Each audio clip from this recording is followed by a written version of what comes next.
Once Helping Hands.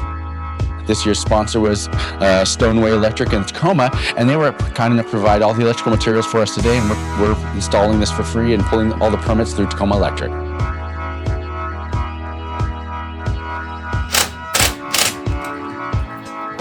We're replacing this electrical service panel for this customer. It was actually already a 200 amp panel, but it was one of the very old and infamous Federal Pacific electrical panels. People replace these for numerous reasons. The breakers can fail in two different ways. They can fail open or they can fail closed. Now, if they fail closed, that is more dangerous when they fail open, meaning that when you have a short circuit in the house, a short circuit in the wall, or short circuit anywhere, they don't trip and they just continue to spark and spark and spark.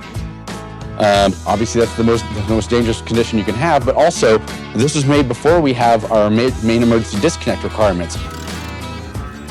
Back then, these breakers only had 5 main breakers, and one of them fed the entire lower part of the bus. It's called what we call a split bus panel. So normally you would find 5 breakers up above controlling the primary appliances, but then you would have one breaker that would feed the whole lower bus, the lighting and the plugs. It didn't really leave a lot of room for expansion, and it would also put additional strain on this other main circuit feeding the lower half of the bus. We're going to be doing a new 200 amp panel that will provide more spaces. We're going to increase it to a 30 space panel, but we're also going to add an emergency disconnect outside as well for fire and emergency personnel to help anybody in the house experience any kind of emergency situation.